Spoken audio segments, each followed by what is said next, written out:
JCB की खुदाई में जब निकले सांप, चमत्कार देख सभी के उड़ गए होश। आप देख रहे हैं मंदिर दर्शन। अगर अभी तक आपने हमारे चैनल को सब्सक्राइब नहीं किया तो देर किस बात की, चैनल को अवश्य सब्सक्राइब करें और बेल आइकन जरूर दबाएं ताकि ऐसी ही खास लेटेस्ट अपडेटेड वीडियोस आपको जानने और सुनने को मिलती रहे। ये कहानी है 25 वर्षीय गौतम की, जो अपने माता पिता और अपने एक बड़े भाई के साथ मध्य प्रदेश के एक छोटे से गाँव में रहता था। गौतम और उसका बड़ा भाई दोनों ही बड़े समझदार थे और वह सभी भगवान शिव की पूजा किया करते थे। वैसे तो गौतम मध्य वर्गीय परिवार से था और वो लोग किराए के मकान पर रहते थे। एक बार उनकी एक जमीन का हिस्सा विवादों में फंस गया। दरअसल जो जमीन उन्होंने ली थी वहाँ पर एक परिवार रहता था जिन्होंने उनकी जमीन पर कब्जा किया हुआ था।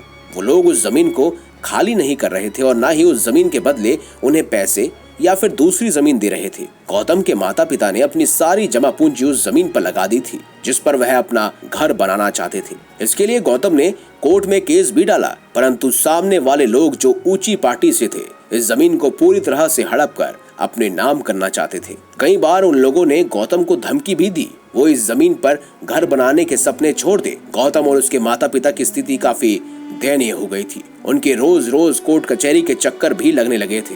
कभी गौतम खुद जाता था तो कभी उसका भाई और कभी उसके पिता, लेकिन इस समस्या का समाधान फिर भी नहीं हो पा रहा था। भगवान शिव से भी दिन रात वो बस यही प्रार्थना करते रहते कि उनकी जमा पूंजी जो इस जमीन पर लगी हुई है बस वो उन्हें वापस मिल जाए, क्योंकि वह अब फिर से कोई जमीन नहीं खरीद सकते और न ही उनके पास इतने पैसे हैं। इस विवाद में गौतम के बड़े भाई की जान भी चली गई थी। जब वह रोज रोज की समस्या से तंग आ गया तो गौतम और उसके माता पिता ने भी हार मान ली थी। एक दिन गौतम के माता पिता ने उससे कहा, बेटा हम एक जमीन के पीछे अपना दूसरा बेटा नहीं खोना चाहते। आज के बाद हम उस जमीन के बारे में नहीं सोचेंगे। शायद यही भोलेनाथ की इच्छा है। गौतम भी अपने माता पिता की पीड़ा को समझ चुका था और उसने भी जमीन के बारे में भूलना ही उचित समझा। उसी दिन रात को गौतम के सपने में भगवान भोलेनाथ आए, जो गौतम से सपने में ये कह रहे थे कि तुम्हारी ये जमीन ठीक 1 साल बाद तुम्हें जरूर वापस मिलेगी। लगभग 1 वर्ष बाद गौतम के पास एक कॉल आया। ये कॉल उसी व्यक्ति का था जिन्होंने उनकी जमीन पर कब्जा किया हुआ था। उसने फोन कर गौतम को उसकी जमीन वापस देने का फैसला किया।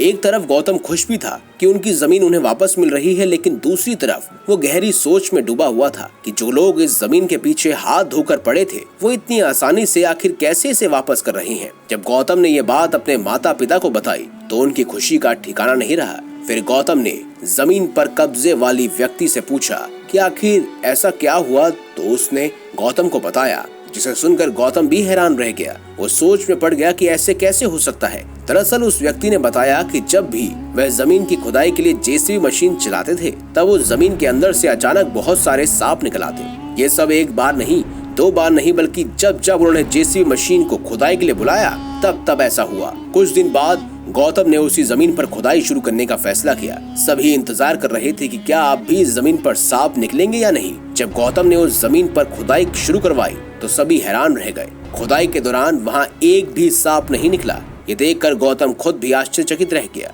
उसने अपना वही सपना याद किया जो उसे ठीक 1 साल पहले आया था। अब वह समझ चुका था कि ये सारी लीला किसी और की नहीं बल्कि स्वयं भगवान शिव की है, जिन्होंने उनकी जमीन उन्हें वापस दिलाई है। आपका क्या विचार है कमेंट बॉक्स में जरूर बताएं। वीडियो अगर आपको अच्छी लगी है तो लाइक करें, चैनल को सब्सक्राइब करें और ज्यादा से ज्यादा शेयर भी करें। मिलेंगे अगली बार एक नई खास वीडियो के साथ। अब तक के लिए बहुत बहुत धन्यवाद। देखते रहिए मंदिर दर्शन।